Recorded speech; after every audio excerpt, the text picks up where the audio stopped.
For ceramic artist Osa Atoe of Sarasota, pottery is about more than just creating beautiful objects. It's a way to connect with her Nigerian ancestors and the indigenous people of Florida who have a long tradition of collecting wild clay. My name is Osa Atoe, and I'm a studio potter. I was living in New Orleans, Louisiana, back in 2013, and I was working at a coffee shop. My main thing back then was being a musician. I was a punk musician. I played in bands since I was probably in my early 20s. So to make ends meet, I made coffee during the day, and one of my coworkers mentioned that there was a new pottery studio in town, and he just thought that I might be into it. So I ended up taking one class and just falling in love with it. If you have a bunch of, manufactured cups or plates or bowls, and they are all in a matching set, you just grab one and you throw some food on it. But with handmade pottery, you know that someone's time is invested in it. You know that that time is a physical object, and you are using something that has literally come from somebody's mind. And it makes the meal more significant, or the beverage, or anything like that. One of the things that's so special about clay is the fact that you can use it in so many different forms. I think that it gives people a grounding sense. I mean, you're literally working with the earth.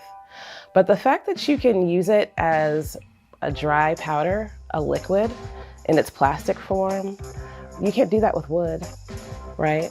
So I think there's just something about it being a mutable material, and the fact that you're literally working with the ground under your feet. It's an interesting experience. Here locally, I feel she is definitely going to be one of those artists that opens up the doors for other artists. So she's doing something with her work, her art, her collection of pottery that no one else is doing. I collected wild clay samples for many years before I even used it. I just thought it was interesting. We're at Sarasota Bay, and we're just a couple of blocks from my house. Before settlers came, this is an indigenous meeting place for millennia. You can find fossils here. You can also find clay. This is some of the clay that we found. It fires to kind of a pale yellowish color, but this is native Florida clay from Sarasota. Well, when it's wet, it's a little bit on the sandy side. It's very plastic, though, and easy to mold. I've made little pinch pots with it and fired them. People who use wild clay in their practice need to be able to collect large amounts of it to build their entire body of work on. And up until recently, I didn't have access to large quantities of clay, which is partly why I didn't use it. Being in my industry, I'm kind of in the construction industry in general. And so I kind of have my ear to the ground on where projects are happening, where the earth is being disturbed or moved. And so those are actually really good opportunities to access the clay, which could be buried under, 6, 8, 10, 12 feet of soil. We probably have clay beneath our feet here, but we have no way to access it. Commercial clay and wild clay are it's night and day. The way that they feel in your hands is completely different.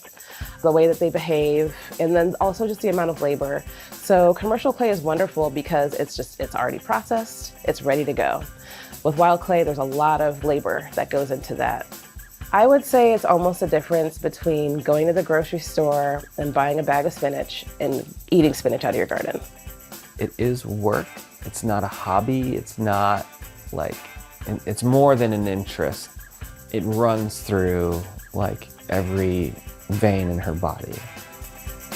I think because of who she is, and because she doesn't typically fit into a box of an artist, specifically a ceramic artist, you don't think that someone like Osa, that's Nigerian American, would even be interested in that type of work, but she is, and it's just really cool to see someone who doesn't typically fit that particular art medium doing that work. Cabo Clay Collective was founded in 2021. Kaabo means welcome in Yoruba. That's a language my parents speak to each other.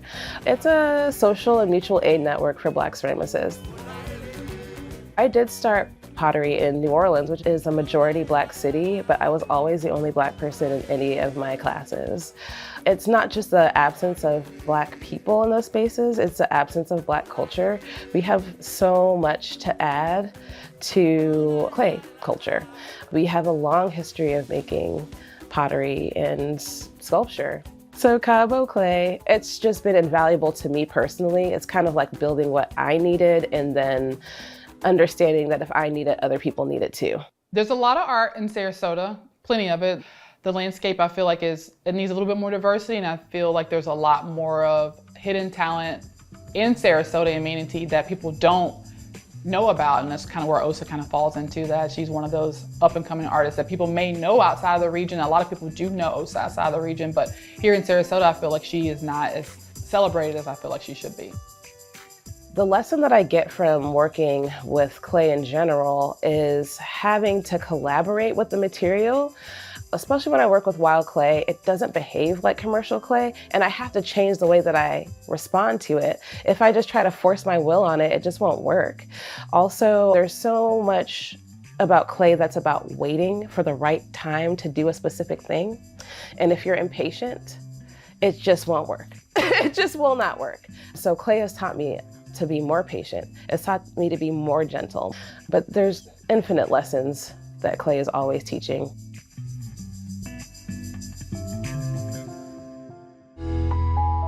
For more information on Osa's pottery classes, visit potterybyosa.com.